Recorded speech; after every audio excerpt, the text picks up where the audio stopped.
Hey there, this is John from Heroes and Legends, and today is day 2 of official Aether Revolt previews, and we have a ton of cards to look at, so I don't want to waste a lot of time. Quickly before we get started, I'll just say, if you check out the description below, you'll see some links to our Amazon affiliate store where you can purchase Aether Revolt products, or a lot of other Magic products, and a small percentage will come back to help support the channel. Also, you'll find links to our Patreon page down there, another way to help support us get these videos out and do what we do. Having said that, let's get into the cards, and we're going to start off with Aether Geode Miner. This costs a white and 1, is a Dwarf Scout 3/1, and whenever this attacks, you get 2 energy. Pay 2 energy, exile this, and then return to the battlefield under its owner's control. So at first glance, this card looks, okay, like 3/1, aggressive card, but the more I look at this, the more I really like it, and there's a lot going on here. Like, yes, it's a great aggressive card, could fit really well into a Boros aggressive deck, for example, a 2 casting cost 3/1, always nice.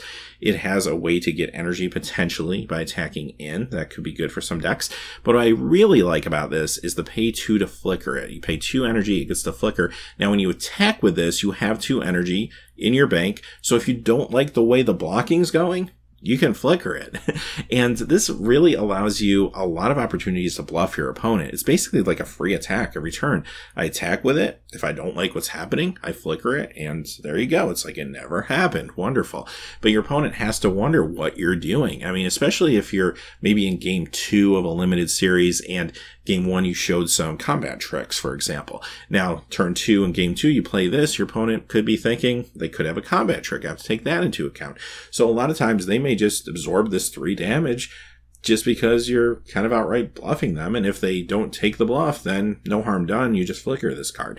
I really like it. I do think this is actually a pretty good pick in draft, maybe a relatively high pick as a matter of fact in the right decks, and also I think this could see some standard play, just again because of its aggressive ability, and don't forget, this thing actually turns on Revolt when it flickers, just for 2 energy. And if you don't have the energy, you can attack with it, just flicker it back out of the attack, and now you have the energy and you turn down Revolt for your second main phase. I think that's actually pretty awesome. Next we have Countless Gears Renegade. It costs a white and 1, it's a Dwarf Artificer 2/2. It has Revolt, and the Revolt trigger will create a 1/1 colorless servo artifact token when this enters the battlefield. This is another small white creature that I really like. Again, you're getting potentially 3/3 power and toughness on the table for 2 mana. Now, it's not always going to happen. You do have to trigger the Revolt, but if you do, that's pretty good. And not to mention, 1/1 of that power and toughness is also an artifact, and that, as we've seen over the last couple days, and even in Kaladesh, that can matter quite a bit, how many artifacts you have on the battlefield. So this is another card that's doing a lot more than it first appears at the surface. And the more cards we see, the more comfortable I'm feeling that Revolt isn't going to be super hard to trigger. It will be at times. I mean, we've all been there where it just seems like nothing's going your way. But I think a lot of times there's a lot of cards that will give you opportunities at a very low cost to either flicker or do something else that is going to turn on Revolt. So this card is going to be one of those cards that, again, looks innocuous. You might even be able to pick it up a little bit later in the pack and draft, but I think it's going to do a lot of good work for you. And I think it has some potential, again, in standard, if there's going to be a need for another card that's going to bring greater efficiency to an aggro deck. Next we have Mechanized Production. I really like this one. 2 blue and 2. It's an enchantment or a mythic. Enchant artifact you control. At the beginning of your upkeep, create a token that's a copy of enchanted artifact. Then if you control 8 or more artifacts with the same name as one another, you win the game. So it's a alternate win condition. Those are always fun. First off, let's talk about standard with this, because someone's going to want to brew this, right? I already want to brew a standard deck with this. Don't know if I can make it work, but I want to do it. I want to try at least. First off, you can go a couple ways with this card. I mean, first off, you can simply put it on a artifact creature and use it like a followed footsteps to build out your board state. Maybe put it on a creature with a good enters battlefield effect that gives you energy or something like that, and it helps you with a big energy payoff. Or you could go all out for the win condition, right? You could put this on a servo token and have a deck that's creating a lot of servo tokens, maybe even Thopter tokens, or clue tokens. That would be a fun one, right? And that way, if things aren't going your way, you could slow down the win condition a little bit, but pop a clue token if you needed to. All very, very interesting. I mean, even if you're not planning on getting 8 clue tokens, I mean, just getting an extra clue token every turn, drawing an extra card seems pretty good to me, right? For the mana. And really, this is very affordable, only costs 4. And one important card that's already in the format that plays real well with this is Padim Council of Innovation. I mean, this is another way to kind of protect what you're doing. So I guess I'm picturing maybe a control deck. So you have some counter magic to protect the combo and what you're trying to pull off. Clue tokens would be incredible, right? Because they would give you more card draw. So maybe something along those lines. And I have no doubt someone is going to try something, and it will probably be relatively early in Standard. I think this is a card that is that exciting that someone's going to try to build around it. Also, it's good enough for you in Limited too, because it only costs 4. I can play this, and again, you can just simply put it on a good creature and just get some multiples of that creature, and that's good enough sometimes to win a game of Limited. And I won't even get started on Commander. I mean, I'm sure there's a bazillion crazy combos you can do in Commander with this card. Let me know in the comments below some of your favorites, but I'm sure there's millions of them if you thought about it. But yeah, this is a lot of fun. Really cool design on this one. Reverse Engineer costs 2 blue and 3. It's a sorcery with Improvise. Draw 3 cards. Alright, so I was just talking about control decks, and I mean, there's a lot of good tools out there, and we've already seen them in play, like Reflector Mage and Spell Queller. There's a lot of good counter spells currently out there, and this is a great card draw spell. So if you're playing a deck that maybe you're using the previous card and you're trying to do the Servo token thing, for example, or even the Clue token thing, and now you can also use those artifacts to improvise and play this for 2 blue, draw 3 cards. Tons of value there. It is a sorcery, not an instant. I do want to point that out, but I think that's probably good. That would be too strong, I think, as an instant. And okay, granted, it's probably not quite as strong as Treasure Cruise, but again, not a bad thing. Treasure Cruise was probably a little too strong, so we don't necessarily need or want that. But I think this is going to be very good. I think this is easily Standard playable. This could even be Modern playable. Now, maybe not, because there are some other good card draw spells out there, and I'm thinking of things like Ancestral Vision, stuff like that, but this is another option anyway. Maybe if you're going in a heavier artifact build, maybe this works into some affinity decks. I don't know, just something to think about. So yeah, there's a lot of ways to kind of repurpose this card, I think, and again, even Commander, Cubes, I think a lot of places will want to play this. Next we have Glint Sleeve Siphoner. This costs a black and 1. It's a human rogue 2/1 with Menace, and when this enters the battlefield or attacks, you get an energy counter. At the beginning of your upkeep, you may pay 2 energy. If you do, draw a card and lose 1 life. So this is kind of like the Phyrexian Arena card of the set, and we've seen these quite a bit actually in recent history, and they always seem to fall a little bit short. Like, they look good on paper, and you think about how good these effects have been in the past, but on a creature, they do seem, I guess, a little more fragile, especially on a 1 toughness creature. But this is a little different to me anyway, for one reason, and that's the fact that it has Menace.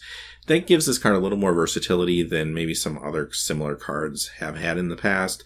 So I want this to be good. I hope it can be okay. I think it could be a good limited card because it only costs 2. It's a 2/1. Yes, it's fragile, but at least you get some energy when it enters the battlefield. And even if you're playing different styles of decks, this could be good for you. Like a controlling deck, if you play it late in the game, hopefully you have some energy banked and you can turn that in for some card advantage. That would be awesome. If you're playing a more aggressive build, you get this early in the game, then you go ahead and you play this, you attack in for 2, maybe you get 4 points off your opponent, draw an extra card off of it, and really for 2 mana, that's a lot of upside, right? So I think this could be good. I think it could potentially be a good limited card, maybe even a mid-tier to higher tier pick, I'm hoping. I guess we'll kind of see once we see the rest of the set. But I also think that this could see some standard play if there's an aggressive deck in black out there. And I guess we'll have to kind of wait and see, because Boros has been really the aggressive color, so I don't know if black can really shoehorn at this point into that archetype like it has in the past. But if it can, then maybe it could see some play there, or perhaps maybe in a control deck, like a blue-black control or something like that. So I guess we'll have to kind of wait and see on this one. Yahini Undying Partisan. This is a black and 2 legendary creature, Aetherborn Vampire, 2/2 with haste, and whenever a creature an opponent controls dies, put a +1/+1 counter on Yahini Undying Partisan. Sacrifice another creature, and this will be indestructible till end of turn.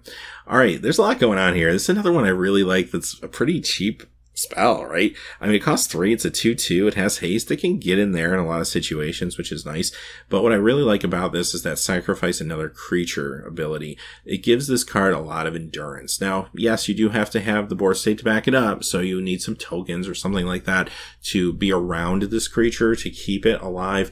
But as long as your opponent doesn't have an exile effect, it's going to be really hard for them to deal with this. And as the game wears on and they start losing creatures, this thing gets bigger and bigger. And there's going to be a time where this is going to get too large for them to really efficiently deal with it. And then they have a choice to make. Do you chump block and let it get bigger, or do you just take the damage? And all of a sudden they start compromising and taking more and more damage as the game goes on. this potentially could be a very strong aggro card.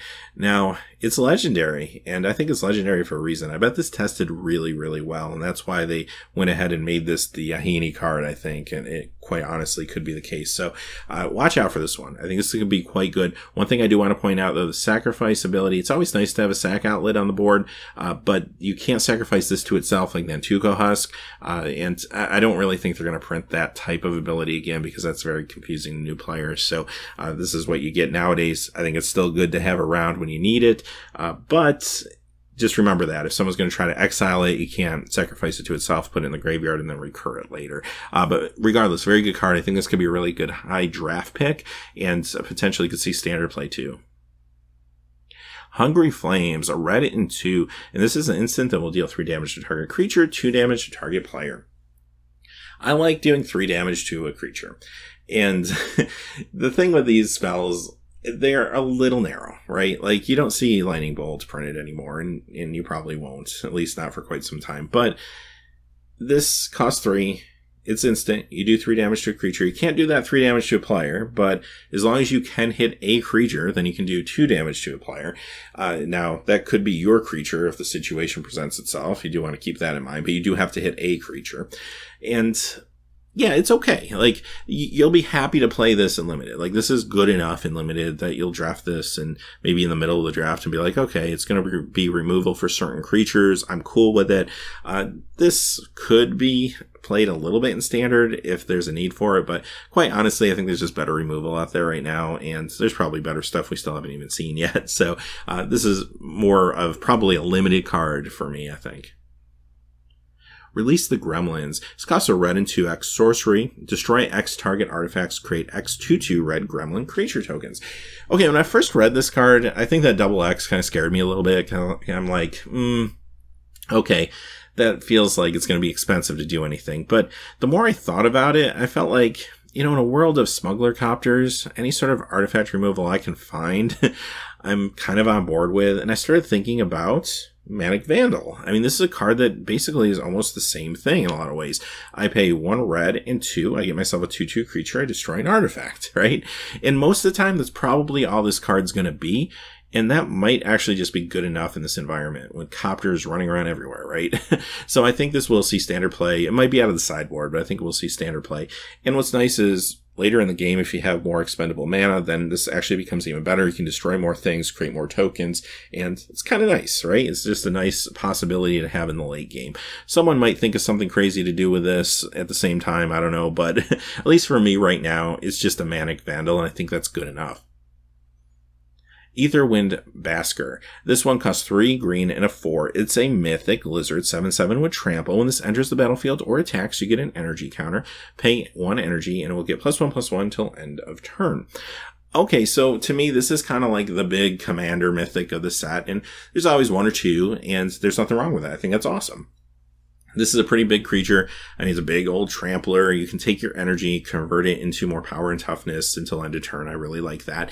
The only thing I will say about that is it's a little risky. You bank a bunch of energy. If this is your energy outlets, it's okay because removal can really cut short your fun with this, right? You pump a whole bunch of energy into this, you make it like a 15/15 trampler, and somebody just Doomblades it, right? To be cliche, right? Everything dies to Doomblade. But you do have to think about that, especially in multiplayer games when a lot of people do have a lot of answers. You have to say, well, maybe there's better energy outlets out there, right? So, but having said that, I still think this is pretty good, and it's not super hard to cast in a game of Commander either. And there's even some ramp. We're going to look at some more ramp that's going to be in Standard, so I don't know, who knows. Although I do think it's going to be a little fragile and a little situational for Standard. Even if you're able to cast it, I'd be really wary of pouring a lot of resources into it just to have it destroyed.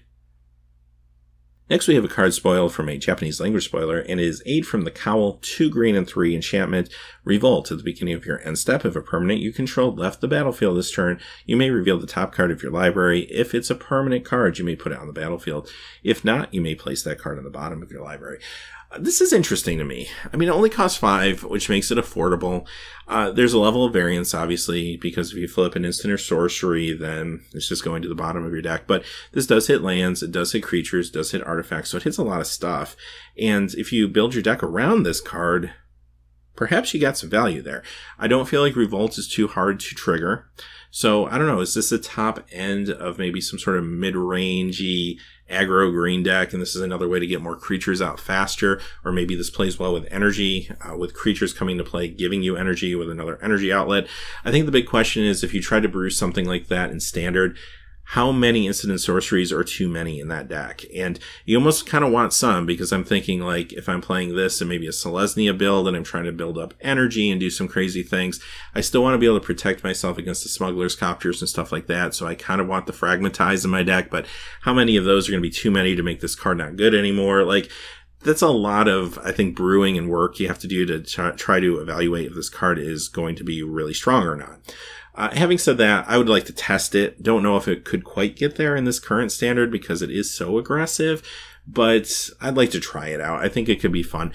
I think this is definitely a cool card in Limited. Again, you probably want to pick it early, and that way you can draft around this a little bit and build around it. And also Commander. Commander, this will be wicked fun. I mean, you're going to be able to do a lot of crazy stuff with this in a Commander scenario. So, yeah, I like the design quite a bit, if nothing else. I think it's a really fun card. I like the fact that they made this affordable and didn't cost like 7 or 8 to do this. I think it's actually pretty cool. Next card comes to us from a Russian language spoiler. It's Greenbelt Druid, a green and 1. Elf Druid, 1/3, tap to add green to your mana pool. I don't have a whole lot to say about this. I mean, we live in the era now that 1-drop mana dorks are no longer with us. So we get 2-drop mana dorks, and the flip side of that is they try to give you a little something extra on top of just the 1/1 creature. This time we got 2 extra points of toughness. Okay, that's fine. It's still a pretty good draft pick, because anything that's going to let you ramp and play a little faster is nice, and I think that's basically what it's here for, quite honestly. Rishkar Pima Renegade, a green and 2 legendary creature, Elf Druid 2/2. When this enters the battlefield, put a +1/+1 counter on each of up to 2 target creatures. Each creature you control with a counter on it has tap to add green to your mana pool. Alright, so we get another one of these legendary 2/2 creatures for 3. That seems to be a thing going on in this set, and that's actually pretty cool. And I feel like this one's got some power behind it too. I mean, look at it this way. Basically, you're paying 3 for 4/4 power and toughness to put on the battlefield. And the creatures with counters from that point forward, as long as this is in play, can also tap for mana on top of it. So worst case scenario, you put this into play, give it a counter, maybe give another creature a counter, and you got yourself a 3/3, another creature that's a little bit larger. They both can tap for mana now. That's a lot of value for 3 mana. I actually like that quite a bit. And all of a sudden that lizard doesn't seem so hard to cast anymore, right? So who knows? Maybe this could see a little more play than I gave it credit for. But this card I think is really, really strong. Now the question is, what do you want to ramp into? And yeah, I kind of joked about the lizard, but I'm probably not ramping into that. I'm probably just ramping into Emrakul, right? Because it's Standard, and that's what I would do. So perhaps that is a thing. Emrakul may be castable from some of these ramp spells that we've been seeing, as of today anyway. It could be something someone brews with. It could be very interesting. So it's just another concept out there that I'd like to see somebody try out. Again, this is a great draft pick. This would be awesome in Limited. This is probably easily first pickable, I think. It just seems like it could really accelerate your deck quite a bit under the right circumstances, and also give you some nice power and toughness on the battlefield. Really like the versatility of the card and everything that it does. This one could be quite strong in the future, I think. Keep an eye on it. Rishkar's Expertise, 2 green and 4, sorcery, draw cards equal to the greatest power among creatures you control. You may cast a card with convert a mana cost 5 or less from your hand without paying its mana cost. Okay, so this costs 6. It's trying to get into that upper level playability when it comes to Standard anyway, but I think this could see some Standard play, quite honestly. Here's what I like about it. I play this for 6. I get to draw the cards first, so even if my hand's empty, as long as I have a creature on the battlefield, I'm going to get to draw at least 1 card, and if I can hit something, then I still can cast it for free, basically, and that's actually pretty awesome. Even if I just have like a 3/3 on the board, for example, drawing 3 cards for 6 mana, and then potentially putting one of them directly into play is pretty awesome. I actually like this quite a bit. Again, it's got to be in the right deck, and it has to kind of fit into the meta at the given time, and it has to be in a situation where it can compete with some of the more aggressive decks that are out there. But if we can get to that point in the meta, then yeah, I think this could see some Standard play. I think this is another really awesome card for Limited. Like, I'd love to pick this. I would pick this relatively high too, I think, at least for sorcery. I think it has a lot of potential to accelerate your deck a little bit, just having a 1-of in your deck of this. So yeah, I think there's a lot of potential here for this card. And again, great for Commander too. Could be a lot of fun there. All right, our next card is a little unusual. It's a French language spoiler. It was discovered by Manalik, the card shop, and they, because they're trying to sell it, of course, translated it, so that's why it kind of looks the way it does. But it looks like it's Rogue Refiner. It costs a blue, a green, and 1. It's a human rogue, 3/2, and when this enters the battlefield, draw a card and you gain 2 energy. It's okay. I think this is a good limited pick, and it's nice and limited. I mean, you pay 3 for a 3/2 and you draw a card and gain energy. That is a lot of upside. Granted, it is 2 colors. It's a little harder to pull off, but if you can, I think it's a decent card there. I don't know about standard just because I feel like if I'm paying 3 mana and again being kind of forced into these colors, there's better creatures out there and there's better ways to draw cards and get energy too, I think. Granted, you do get this all in one package, but I don't know if there's a deck looking for it. I could be wrong, and someone could definitely find a use for it by all means, but it's just not one that's immediately kind of falling into a current archetype for me. So maybe it could get there, but I do think it's a fine limited card if nothing else. Alright, speaking of cards that will see standard play now, Tezzeret's Touch, a black and blue and 1, enchantment aura, enchant artifact. Enchanted artifact is a creature with base power toughness 5/5 in addition to its other types. When this enchanted artifact is put into a graveyard, return that card to its owner's hand. Alright, so everybody remember Soul Artifact? That card was awesome. Well, here's a maybe a little better version of it, maybe a little worse depending how you look at it, but it costs 1 more to cast and it is black, to be specific. But what's kind of nice about this is it does protect your investment a little bit. Granted, if the creature's exiled, you're out of luck, but if it's just pinpoint removal or something like that, then the creature does get to go back to your hand, which is kind of nice. That helps me get there a little more when it comes to auras. I hate being 2 for 1. I can't stand playing auras a lot of times because of that, and this does give you a little bit of insurance. I do like that. Back in the days of Soul Artifact, there was a very powerful deck. It did quite well. I think it was runner-up in one of the Pro Tours, if I'm not mistaken, but that deck was quite strong, and you could target things like Ornithopter, 0 casting costs, 0/2 flyer with that, and make it a 5/5 flyer, and do that on as early as turn 2 and attack in turn 3, which was incredible and hard to deal with, right? Or if you wanted a little bit of insurance, you could target the Darksteel Citadel that you have for your land, because then it became a 5/5 indestructible artifact creature. There was a lot of ways to really exploit that spell, and again, hold that thought, because we're going to talk about a very interesting reprint that will be coming up in just a few minutes, but there's a lot of great targets for this. I mean, one that jumps to mind, I hate to say it, but Smuggler's Copter. I mean, you play this for 2 on turn 2, turn 3, you play Tezzeret's Touch. Now you got yourself a 5/5 flyer that also lets you loot. Seems pretty good. So, yeah, I kind of feel like this will be a thing in Standard. And this will be a thing in Standard very quickly, because people can already wrap their head around this concept. They're very familiar with the Soul Artifact. It's very popular. It still sees play in Frontier. And a lot of folks are going to take that knowledge and create a deck. And it could do very well. We'll have to kind of wait and see on that. But I think this could be very strong potentially going forward. Keep an eye on this one. Aegis Automaton. This one costs 2. It's an artifact creature construct 0/3. Pay white and 4, return another target creature you control to its owner's hand. Yeah, this is hard to say anything good about this one, but I will say this. If I'm playing limited and I end up getting past this and I take it at some point, if I need to gum up the ground, I could sideboard it in. And it's okay at that. If I'm really desperate for a 2-drop, maybe. Other than that, yeah, this is just a limited card. It's not a very good one at that. There's not a whole lot of places you use it. It's not unusable, like I said. There's certain weird circumstances you may want it, but for the most part, this will be a real late pick.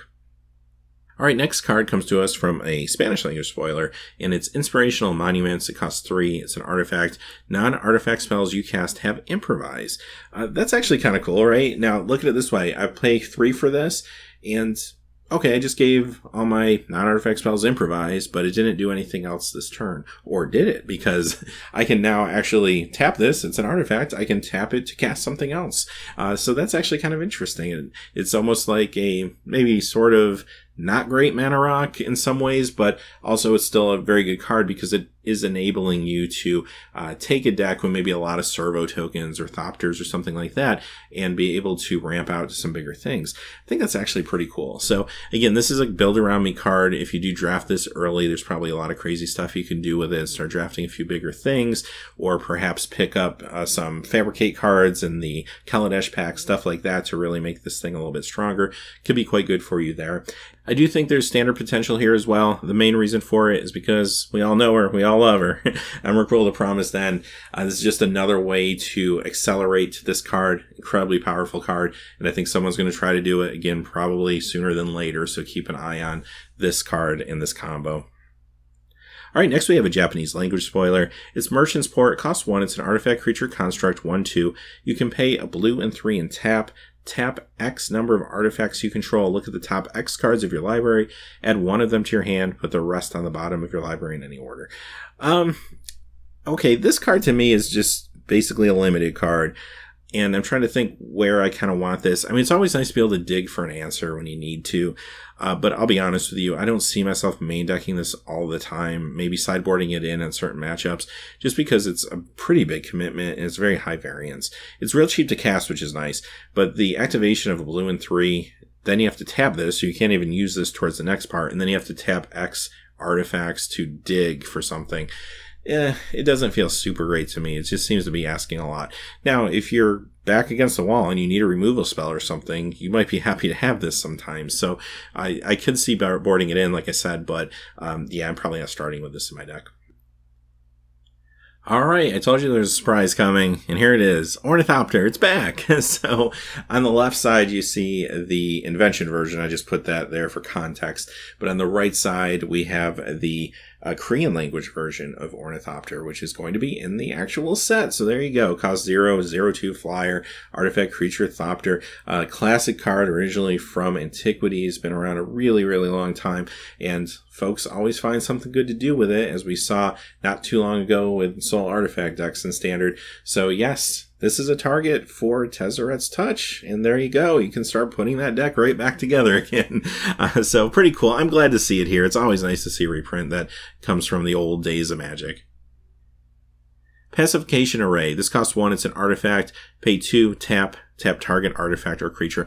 This is kind of cool to me because it feels like a modern version of Icy Manipulator, and I always liked that card in the old days. This does not tap a land. I don't think that's a bad thing though, because that can be a confusing interaction sometimes, and taking someone off their mana isn't always a super fun mechanic. So tapping a creature or artifact I think is more than fair. This only costs 1 to cast, 2 to activate. I'm kind of behind this card. Like, I think it's a great limited card. I would love to play this in limited. I don't know if there's a place for it in Standard. I mean, potentially, or maybe out of sideboards to kind of tie up some powerful creatures or something like that, or even some powerful artifacts. But I guess we'll wait and see on that one. But for sure, I'd love to play this in limited. It seems like a lot of fun. Kind of want to try it out. Renegade Map. This costs 1. It's an artifact. Renegade Map enters the battlefield tapped. Tap, sacrifice, search your library for a basic land card, reveal it, put it in your hand, shuffle. So there's cards that do this better in older formats, obviously. But for limited, if you're trying to fix your mana a little bit, maybe go a little bit deeper into a third color, this will be fine for you. You'll be happy to play it. And again, a lot of times artifacts matter, so being able to have a 1-drop artifact that sits on the battlefield, a lot of times that's going to help you out too. So yeah, I wouldn't mind running this in limited in certain builds. Next we have Industrial Tower. This also comes to us as a Japanese language spoiler, and this is a land you can tap to add colorless mana to your mana pool, or you can tap and pay a life to add a mana of any color to your mana pool. So this is kind of a cross between a Pain Land and Glimmer Void, which is kind of interesting to me. I think it's kind of fun. Now, again, older formats probably don't need this card. There's just better ways to do this type of thing. But I could see this getting a little bit of Standard love, and definitely it's good for you and limited, again, if you're trying to go deep with colors. Now, one thing you do have to consider, I mean, we already do have Aether Hub in Standard, and it has seen Standard play. And a lot of decks, I think, are just fine with Aether Hub. Like, most decks just need a little bit of a kickstart, and then their mana is just going to fall into place anyway. But if you're going deeper, I mean, this card does let you go deeper into a 3rd or 4th color even, and that's intriguing to me. So I do think some decks will want to take advantage of that. All right, having said that, those are the cards for today. We've seen a lot. This has been quite a couple days of previews for sure. And tomorrow, I'm sure we'll have more of the same. So we'll be back again with another video recapping everything for the next 24 hours. Until then, hey, thanks for watching. Please remember to like and subscribe, and have a great day. Hey, thanks as always for watching. This video is made possible by the generous support of viewers like you on Patreon. Check out the description below for links to our Patreon page as well as our Amazon affiliate store, where a small percentage of all sales will also help support the channel.